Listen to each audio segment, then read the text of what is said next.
Hello, everyone out there in YouTube, Rumble, and Twitter land. Welcome back to Diego Knows. I, of course, am Diego here. And let's talk about the brand new episode of And Just Like Crap that just came out this morning, actually. It just came out today. Yeah, let's start talking about it, all right? This goddamn fucking abortion, okay, called And Just Like Crap, okay? Now, I will say this. This episode wasn't as bad as some of the others, and that's not saying much. Okay, this episode did seem a little bit more like Sex and the City. The way Sex and the City used to be, it was a simple fucking formula. Especially in the first, 3 seasons. It was girl meets guy, girl fucks guy, girls find something wrong with the guy, and that's it. Next episode, rinse and repeat. Same shit over and over again. This episode seemed a lot like that. Okay, like they were going back to that, to the fucking the Sex and the City, okay? But the problem is that these women are not in their fucking 30s anymore, okay? They're in their 50s. They're in their late 50s, to be exact. All right, and it's not really the dating life of women in their late 50s is not really something that we want to see. Okay, there's nothing ageist about that. I understand there's lots of women that are in their 50s that are single. Okay, but it's not something that's gonna sell movie tickets or it's gonna get people invested. Okay, it's just not okay, and I know that Hollywood likes to blame men for all this shit. Men can't handle watching an old woman dating. That's bullshit. We most certainly can. Okay, the problem is that most people don't want to see this, and that includes women as well. Women don't want to fucking see this. I mean, really, ladies, do you want to watch your fucking, the dating life of your fucking mom? If you're my age, do you really want to see the dating life of your fucking mom? In graphic detail, do you really want to fucking see that? I know I don't. But this just feeds into the whole narcissist idea that a lot of older women have, is that they need to be fucking, they need to have a sexual high market value for their entire life, even when they're in their 60s, 70s, 80s. They still need to be considered hot. They still need to be found attractive by men. This is bullshit. Okay, no one stays hot forever. You have a certain window in your life, and that's it. It doesn't fucking last forever. Okay, and when it's gone, it's gone. It's time to move on. That's just the way that it is. I'm sorry. I didn't invent the rules. This happens to everybody. Every beautiful woman eventually gets old. If they're lucky, they get old and die.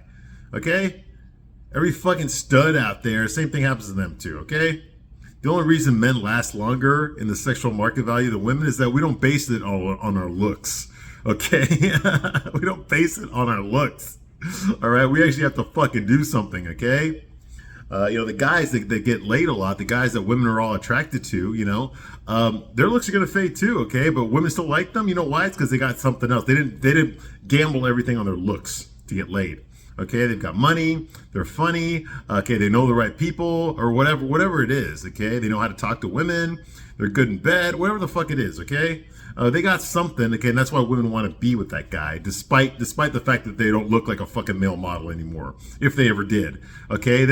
Us guys, we don't rely on our looks to get laid. At least most of us don't. Some of us do, most of us don't, okay? We know that that's a very temporary thing, okay? But for a lot of women out there, that's all they have is their looks. And once they lose it, that's it. They don't know how to deal with life. I mean, look at Brooke Shields. It's a fucking basket case. Okay, yes, she was an actress and shit, but she was never a great actress. Okay, she was a girl that grew up fucking as a child model, and then became an adult model, and then she started acting, okay? I mean, nobody hired Brooke Shields for her fucking talent, okay? She was a pretty girl. But what happens when you hit middle age? What happens when you're older, go past middle age, You're not going to get hired anymore, and that's all she had. That's all she had was her looks. She had nothing else to fall back on. Okay, you see what I mean? And that happens to a lot of people. Look at pop stars. Look at Madonna, for Christ's sake, okay? You got to understand the whole idea of the pop star is that they have a certain window when they're in touch with the pulse. They've got their finger on the pulse of the young generation, okay? They're consuming their music, okay? Because they're speaking to them, okay? That generation is going to get older, and they're going to start going for other things. And very few pop stars can transform into an older bracket, an older generation. They can keep their fans going. Okay, that's why whenever you see these singers and shit that were hot back in the 90s and shit, you go to one of their concerts, it's all people my age in their 40s and 50s. Okay, there's no new fans. Okay, it's because they were stuck there. Pop stars were stuck in a certain era. Very few can transcend. Okay, but even then, even if they do keep transcending, I mean, look at Madonna. What is she, 60-something years old? Do you really think the fucking 13-year-old girls want to fucking listen to her music anymore? Fuck no, dude. That's their grandma's fucking music. That ain't their music. See what I mean? So even that has a fucking shelf life, you know? Has an expiration date, okay? And that's just something that people need to understand. And a lot of people don't, okay? The people that make this show don't seem to understand that. Okay, you can still keep acting well into your 50s and 60s, and you can still do that. There's nothing wrong with that, okay? Look at the Golden Girls. I mean, that show was on for what, 11 years or some shit? You know, and people love that show. I watched a few episodes myself back in the day. I thought that show was pretty funny. You had these 4 old ladies all living together, you know? I mean, it was pretty funny, but it wasn't about their sex. It wasn't about them trying to fucking seduce men. That wasn't what the show was about, okay? Because they knew if they went with that angle, the show was going to fail. Okay, nobody wanted to see that. No one wanted to see the sex lives of these old women. Okay, but luckily they had something that people did want to see. They wanted to see the way these women related to each other. The jokes, their personality types, you know? Rose was a fucking idiot. You know, I mean, Blanche was a slut who was well past her prime, but she still thought she was hot shit. That's funny. You can make a lot of jokes with that. You know? Dorothy was the fucking, the fucking sarcastic one, you know? I mean, there's so much you can do with this formula. It's great, you know, but it wasn't based on their sex appeal. You see what I mean? It wasn't based on fucking picking up guys and all the fucking jokes that'll come out of fucking making men look like fucking idiots while they're trying to seduce them, you know? That wasn't what the show was about. Because they knew that if they tried to go that way, it wouldn't work. It wouldn't work, all right? Well, this show is trying to go that way. This show is that way, okay? And this doesn't fucking work. Okay, I don't give two fucking shits about Miranda's fucking non-binary fucking lesbo bullshit fucking alphabet mafia fucking relationship. I don't give two shits about that. What I do give a shit about is how she fucked over her husband Steve. Okay, how she fucking abandoned her family. Okay, I do give a shit about that. Okay, that I do give a shit about. All right, but her getting orgasms and shit. No one wants to fucking see that. I don't want to fucking see that. God damn. And Charlotte, I mean, yeah, Charlotte was sexy and cool, you know, because she acted like a 14-year-old, even though she was like 34 years old, you know, on Sex and the City. But now she's what, 58 years old, and she's still acting like a 13-year-old, a 14-year-old. This is dumb. It's dumb. And the fact that Harry has no problem with it. I mean, if I was a guy like Harry and I owned my own fucking law firm in downtown Manhattan, you know, and I lived in a fucking multi-million-dollar apartment in downtown Manhattan, and I was rich and shit like that, okay, I would have a problem being married to a woman like Charlotte. Like, what the fuck? I thought this whole dumb thing you did when we first met was just an act to seduce me, okay? But here we are, you know, old now, and you're still acting dumb as fuck. Like, you know, but yet despite the fact that you're dumb as fuck, you are still the head of this household. Like, you're the one that gives me orders. And I'm the one that fucking works here. I pay for all this shit. But you give me orders. And you're the one that acts like a 14-year-old. And you dress like fucking Mary Poppins. You know, and I can't even fucking see your face with all the fucking Botox you have in there. It's like, no. This is dumb. This is fucking dumb. God. And then Carrie, we really need to see a fucking 58-year-old woman's dating life. How she gets seduced by men. How they end up fucking, how she finds something wrong with her. Yeah, it was cool in the late 90s. But come on. It's 2023. We really don't see this shit no more. You know, it's just like, come on. Well, do something with your life. Why don't you try fucking doing something for other people? Instead of spending every fucking episode shopping, going to fucking bars, getting fucked up, wearing these crazy ass outfits. It's always about her. It's always about what she looks like. What she's wearing, who she knows. How much money's her book gonna make? You know, what party's she going to? You see what I mean? It's always about her. Everything's fucking about her. Why don't you fucking, you know what? Fucking volunteer in a fucking soup kitchen. Okay? Why don't you do some shit like that? Or try to help out people that don't have it as nice as you. You would earn a lot more respect from me if you did, but they ain't gonna do it. You know why? Because nobody on this fucking show would even think of doing that themselves in their personal life. No, it's all about fucking wearing Gucci and Valentino, you know, and shopping these fucking bullshit stores. God damn, Barney's and shit. Look at this fuck. God damn. You live in fucking New York. in Manhattan in 2023. You know what that means? That means a shitload of fucking crime. Okay? That means cops aren't going to get involved because they don't want to get fucking indicted. They don't want to be accused of racism. So they're just letting people go. Okay, that's the real fucking New York in 2023. How come they don't show that here? You see what I mean? No, this is crap, man. What the fuck? Anyway, I'm Diego. I'm going to give you straight man's point of view, whether you like it or not. The real question you need to ask yourself is, can you handle it? Can you handle the truth? Because I don't think you can. In fact, I know you can't. But you're going to get it anyway. All right, this is fucking season 2, episode 5. The name of this episode is called I Don't Give a Fuck. All right. So it starts off with, once again, Miranda. It starts off with Miranda. Now, Miranda, as you know, is the ultra feminist, always has been on Sex and the City. The ultra feminist, the ultra, I don't fucking need a man. I'm smarter than any man. I'm tougher than any man. Okay, I'm better than any fucking man. I don't need a fucking man for shit. Men are all fucking pieces of shit. They're all fucking assholes. They're all stupid. They don't know anything about, they all got small dicks and they don't know anything about satisfying a woman. You know, yeah, that's her. Anyway, well, that's how she feels about men. She's always been that way, okay? But now that she's with this fucking land whale, this female land whale that thinks they're a man or some shit, I don't fucking know. Now she's a complete fucking simp. She actually acts the way that men act on the show. You know how the men, like Harry and Herbert, how they act towards their wives? They fucking suck their ass and do whatever the fuck they're told to do by their wives, or whatever fucking, third wave feminist just happens to be standing next to them at any given moment, which is every woman on the show, okay? They just fucking suck up to and do whatever they're fucking told by their fucking female overlords. Okay, yeah, well, Miranda is that way. Okay, when it comes to the gay stuff, she's that way. Okay, so that's how the hierarchy works. Okay, you got a woman and you got a man. Okay, woman outranks the man. The woman can talk shit to the guy just got to suck her ass and fucking take it.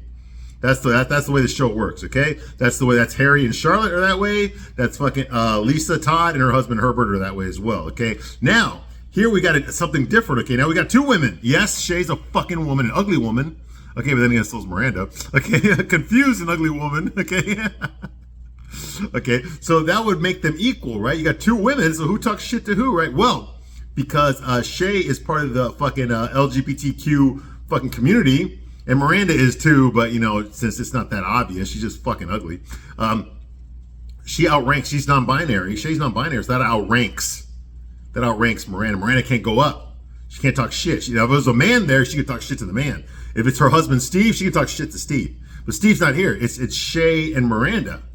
So that means that Shay can talk shit to fucking Miranda, and Miranda, please don't leave me, Shay. I love you. Whatever you want, I'll do it. Please, Shay. Just don't go, Shay. Shay, please. I'm sorry, Shay. Okay, basically, yeah. That's what Miranda is now. She's a fucking simp. Okay, she's just as bad as Harry and fucking Herbert and every other fucking guy on this goddamn fucking piece of shit show. Once again, no real men. Even the women that think they're men don't act like fucking men on this fucking show. Okay, that's how bad it is. Okay, yeah, and Miranda, of course, is a simp, okay? So she's sucking Shay's ass, just like Herbert's sucking Lisa's ass, just like Harry's sucking Charlotte's ass, all right? So that's going on here, okay? So it starts off with, the alarm going off or some shit, okay? Yeah, the alarm goes off. It's 5 in the morning. That pisses off Shay, because Shay fucking didn't even go to bed until like fucking 3 in the morning, okay? But Miranda's got to get up because she's got to go she's in New York right now, in Manhattan. She's got to go all the way back to Brooklyn where her house is.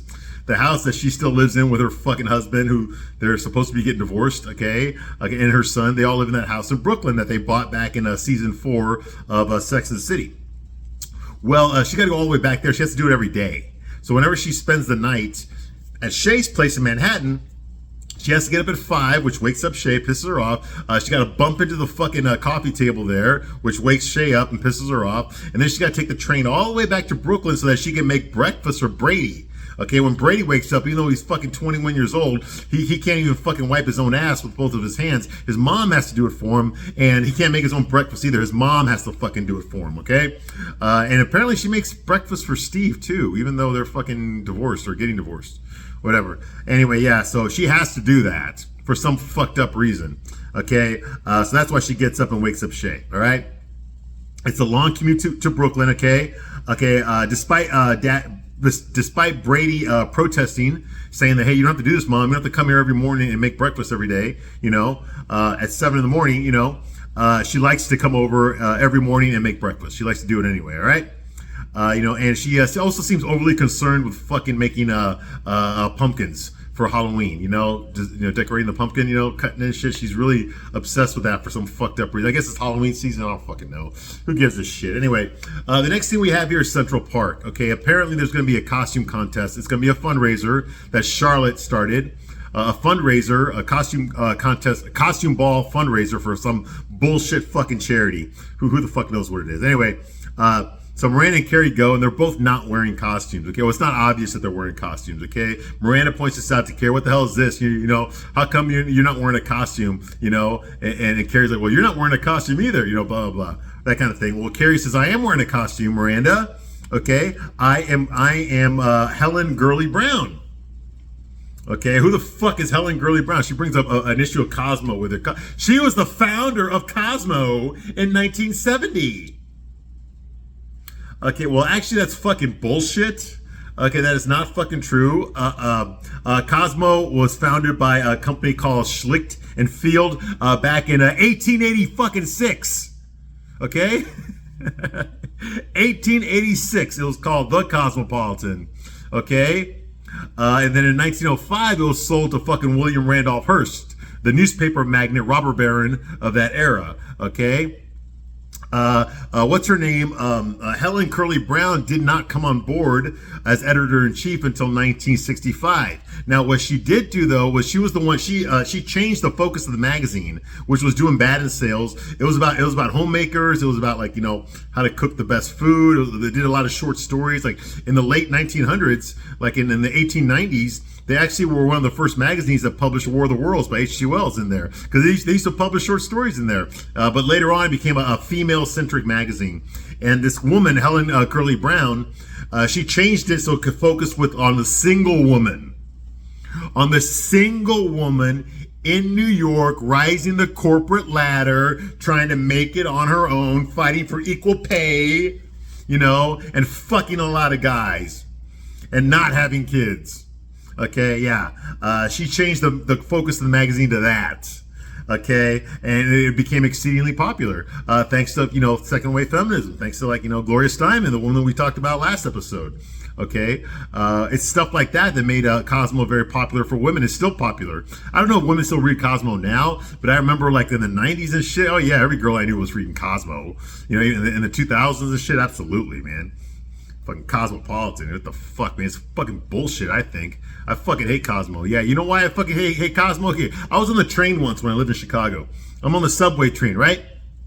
And I remember standing, there's no room. All the seats were taken. I'm standing there, holding on to the thing, And I look down, and there's a man there and a woman there. And they both got magazines open, okay? The man's magazine, okay, was like a hustler, okay? And he was looking at fucking naked women. Okay, like this, just looking at it. Okay, looking at fucking pictures of naked women. Now the woman that was sitting next to him, she had a Cosmo in her hand, and she was looking over too. She saw it, looked at him, looked at what he was saying. She was like, like that, and she went right back to reading her fucking Cosmo. Okay, well, I looked at her Cosmo.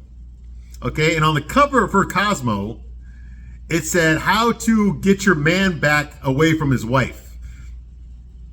How to get your man back away from his wife. That was on the cover of the fucking Cosmo. You tell me, which one of these two fucking magazines? The guy looking at naked women? Or the woman reading a fucking magazine about how to steal your man away from his wife?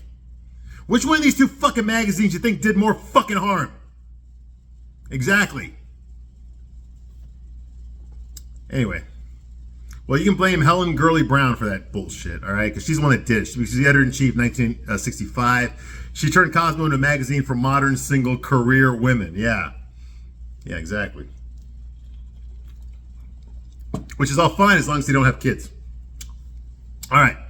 Miranda and Carrie, they go to the outdoor thing, whatever, blah, blah, blah. Like I said, Carrie was wrong. Helen did not fucking find... She did not find Cosmo magazine. She did not create it. Okay. And of course, Miranda finds ways to complain about her life while they're talking. All right. So they get there. Miranda points out that she's not really wearing a costume. Carrie points out that Charlotte points out that Miranda's not really wearing a costume. Of course, Carrie tells Charlotte, "Hey, well, I am. I'm Helen Gertie Brown. Look at these fucking. I don't put these fucking bonnets in my hair. I would never do that. That means I'm wearing a costume." That kind of bullshit, right? And then Carrie says, like, you know what? You are wearing a costume, Miranda. You're coming to this thing as a giant bummer. No fucking shit. You just realized that about Miranda?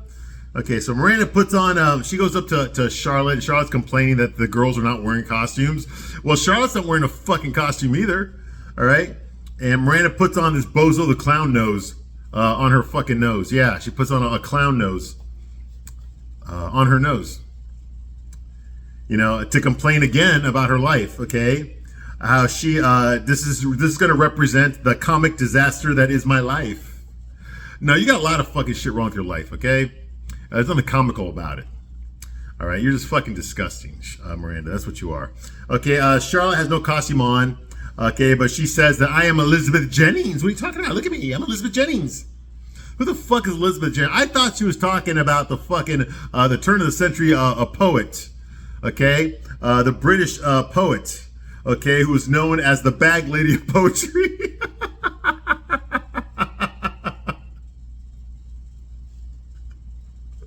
Elizabeth Jennings, okay, because she was this famous feminist poet.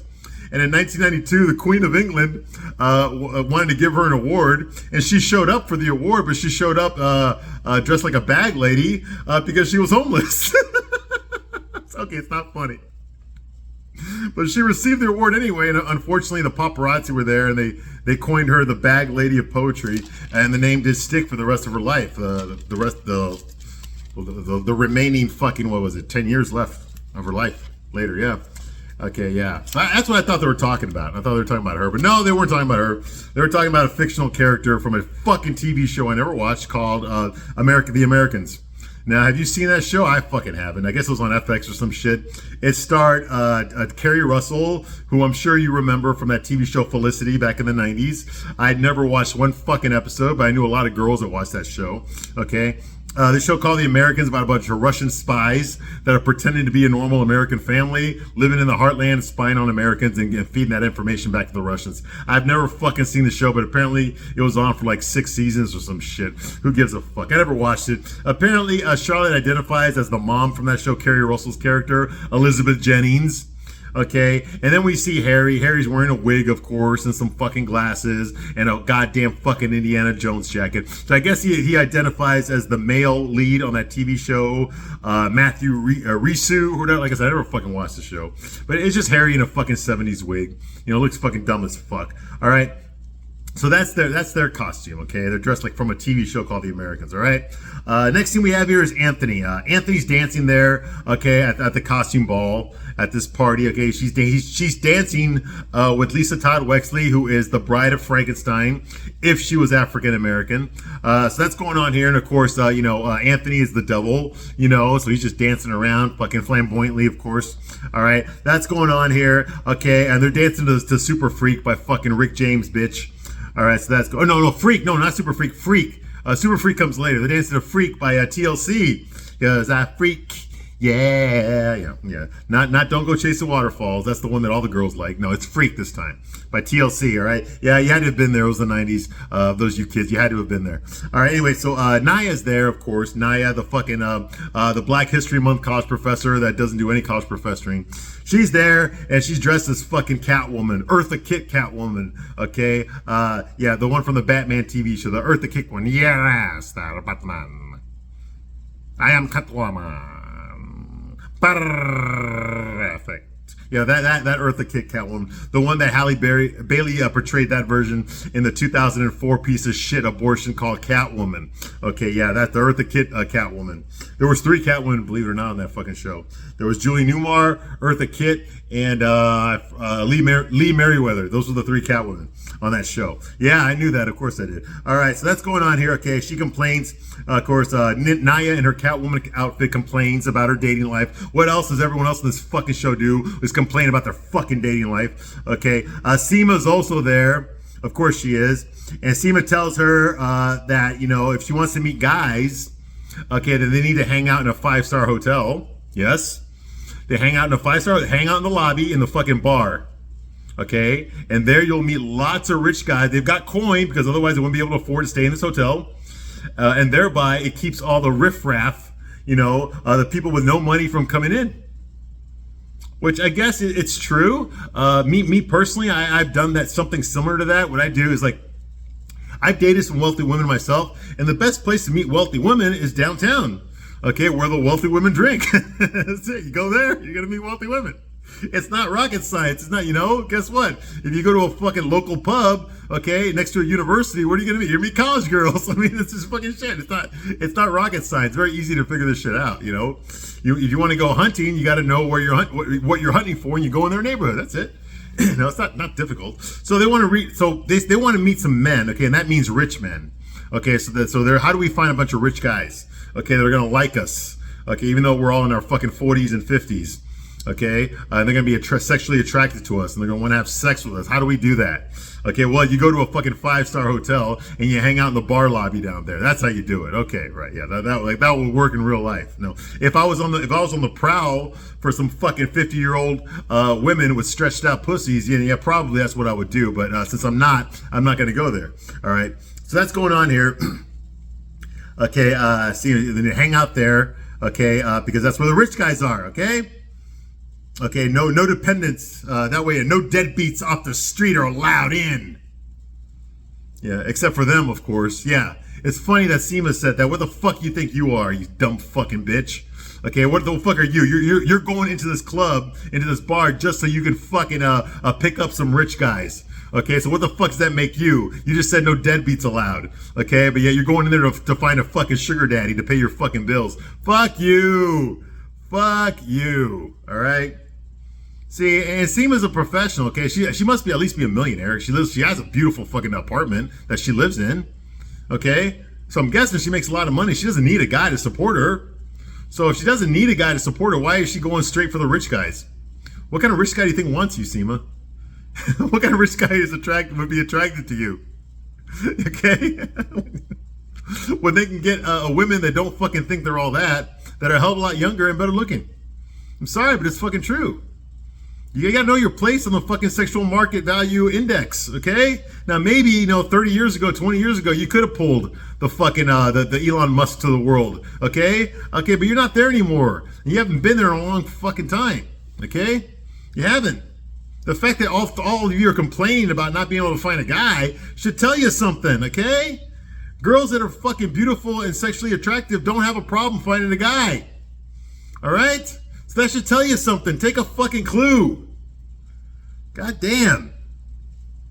Or how about this? Here's a crazy. Why don't you just go talk to the guy yourself? Oh, but then you might get rejected. And that would be the end of the world. Yeah. Did I tell you this is a feminist show? I didn't? Okay, well, it is, okay? It's meant to show you, the audience, that women are tougher, stronger, and braver than men are. Yeah, and this is a perfect example of that. All right, moving right along. Okay, so they're going to show Naya the ropes, okay? They decide they're going to take Naya out so she can go get fucking laid, all right? Because she can't do that on her own. Okay, Herbert's there, but he is not wearing a fucking, he's not wearing a costume, okay? But his wife is dressed up as the Bride of Frankenstein. Now, Herbert, as we saw last episode, he's going to run for a city comptroller now, okay? Even though he told his wife he wasn't going to run, but he's going to run now because they got drunk and fucking the mother-in-law was being a bitch, so she just decided, hey, listen, my husband's going to be important now. Thereby, I'm important by being his wife. So she announced that he's going to fucking run for comptroller of the city. So that's the reason he didn't wear a costume. He didn't want to fucking have any embarrassing photographs taken of him at this fucking party, at this fundraiser. All right? But of course, she berates him anyway for not wearing a costume because she's over here dressed like the fucking Bride of Frankenstein. Okay, so that's going on here. The next scene we see is Anthony's at the party. He starts to fucking eye fucking some guy there on his cell phone dressed up as a Spartan. Okay, as one of the 300 Spartans. He's just standing there by the staircase. So Anthony goes up to him and starts flirting with him. Apparently he knows the guy. He's like, hey, he's some gay guy that he fucked before. Okay, and so he's talking to him about this. And then all of a sudden the guy interrupts, excuse me, I don't know you. This is my wife. And this woman dressed like Cleopatra shows up. And Anthony, okay, and then the guy looks at him and like walks away with his wife. Okay, so what do we learn from this scene? Well, apparently sometimes Anthony fucks straight guys, which I find really hard to believe, because everything about Anthony has to do with gay sex. There's nothing else about it. There's nothing important in his life. Not his job, not his career, not his friends, not his family. Okay, not his hobbies. Okay, or maybe movies that he likes, or sports activities, or anything else that he might want to do. Everything about Anthony is involved in is gay sex. Okay, if it ain't gay sex, he's got nothing to say on it. Okay, which just sucks. I love the character of Anthony. I love Mario Cantone. I wish that the creators of the show would use him for more than just being the fucking gay joke every fucking scene. Maybe let's learn about his personality. Let's learn a little bit more about him. How did he get into fucking interior decorating? How the fuck did he get into being a wedding planner? Okay. How did he live in New York? Okay. What was his experiences in theater? That kind of thing. Okay. Let's learn more about him instead of everything he doing having something to do with getting fucked in the ass by another guy. You see what I mean? There's something else. Okay. There's got to be something else about this guy other than just that. You see what I mean? I thought the shows were created by gay guys. I thought Michael Patrick Queen fucking knew what he was doing instead of fucking making his own fucking sexuality look bad on this fucking show. Cut it out. Okay, there's got to be more to Anthony than the fact that he likes to take it up the ass. There's got to be more to him than just that. Let's see what that is. What the fuck? He's funny as hell. We know a little bit about him. But every time they show him, it's just another fucking gay sex reference. Oh, I was sucking this guy's big cock once, and there's just shit like that. What the fuck? There's got to be more to you than just that. Jesus Christ. Anyway, yeah. So now we hear Super Freak, okay? And now, Rick James, bitch. Yeah, Super Freak's playing, okay? Miranda is all bothered. She's all bothered that the girls are going to go to a bar to pick up man. Yeah, she knows the truth. The only real men in the world are the ones with a vagina. All right, moving right along. The next thing we have is Lisa Todd Wexley sitting in her bed in her fucking multi-million-dollar fucking apartment in Manhattan that her husband pays for. She's sitting there in bed looking at a magazine. All of a sudden, fucking the door's open. And who is it? It is her husband, okay? It is Herbert, but he is in a fucking George Washington costume. But only from the waist up, okay? He's got no pants on. He's in a fucking George Washington costume. Now, obviously, this is probably the costume he was going to wear at the ball, at the costume party, but he decided at the last minute not to wear it because he didn't want to look stupid because he knew there was going to be photographers there. So what I want to know is your wife's already in bed in her lingerie reading a magazine. And so when you left the ball, you and your wife came back and then you decided while she was in bed that you were going to go into your closet and pull out this fucking George Washington costume and put just the top half on. Okay, so we're talking the undershirt, the jacket, the sash, the belt, the wig, and put all that shit on, have it fitted correctly so that you could fucking walk into a room that your wife, who's already fucked you who knows how many times, and impress her in your sexy George Washington outfit only from the waist up? How long did it take you to put that fucking thing on? And for what? So you can just fuck your wife? Like what? Do you have to fucking make reservations for that? Okay, do you have to hire a band? A fucking mariachi band every time you want to fuck your wife? Do you have to RSVP some bullshit? Do you have to order champagne? Do you have to hire a fucking band to play for her? In order to fucking have sex? You gotta put on a fucking costume? That looks like it probably took you half an hour to put it on? Just so that your wife might give up the fucking pussy? This is what you have to do to seduce your own fucking wife.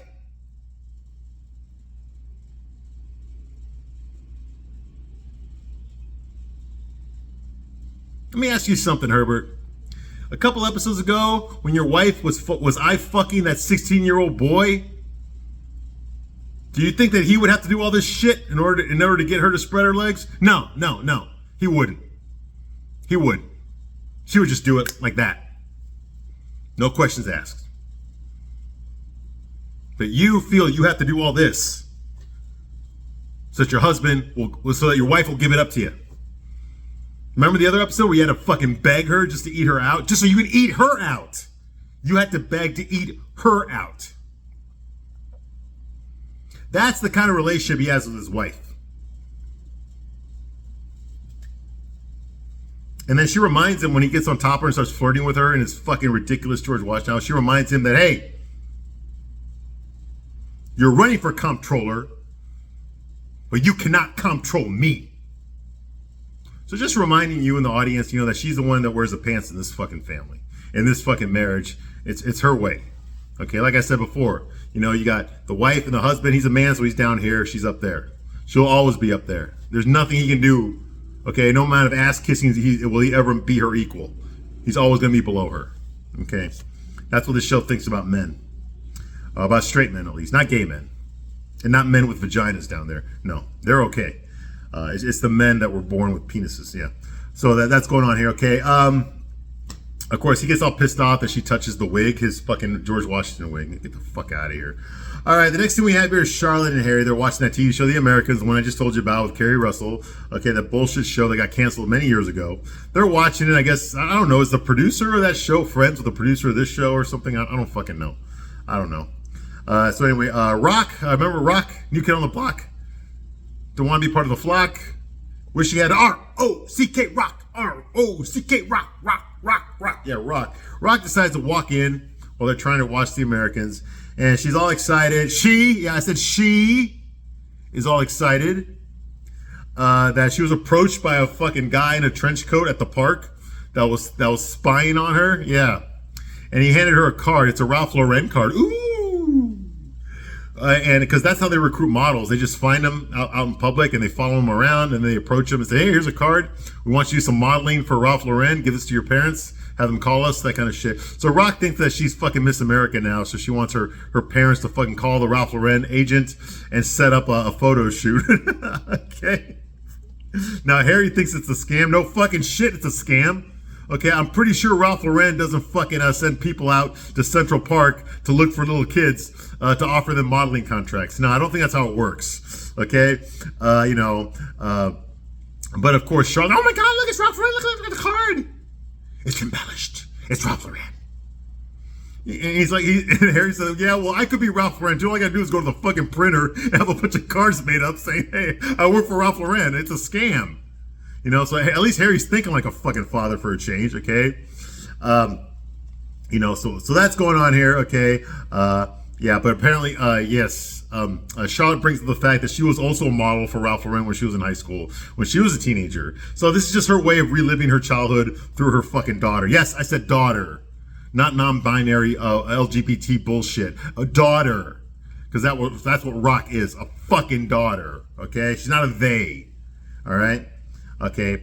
The next scene we see is Naya, who I tried looking up the actress that plays Naya, and they don't have her birthday on there. So I don't know how she looks like she's in her 40s, but I did some more digging and it says that she's 37 years old. She don't look 37 to me. She looks like she's probably 45, 43.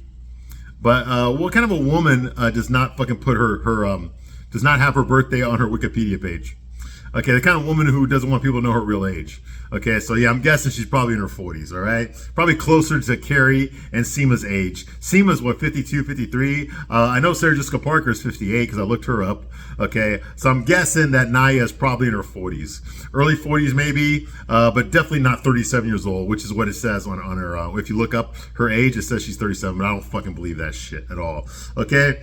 So they're all sitting there at the expensive bar at the fucking Mondrian Hotel, okay? They're at the bar there, and they're just sitting there drinking Cosmos, just waiting for fucking men to come up and hit on them.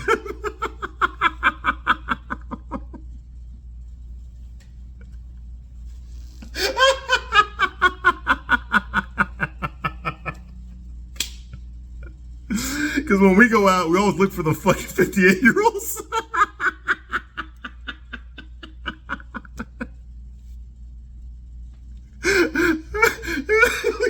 We don't care what you look like, just as long as you're a fucking self-sufficient, professional woman boss bitch.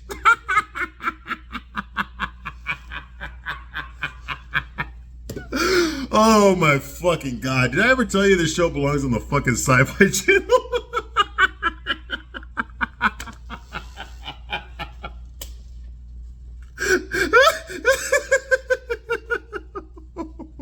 God. Come on, guys, seriously. And I'm just looking at the three of them sitting there and they're drinking their Cosmos. And I'm like, really, guys? How many of us guys would actually fucking go up to them?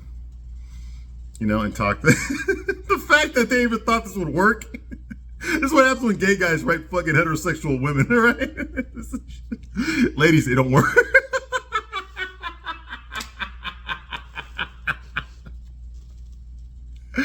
Oh my god. All right, I'm gonna stop my review right here, but I'll be back shortly to continue my review of it just like crap. I thank you very much for watching this long, and I'll see you soon on the next one.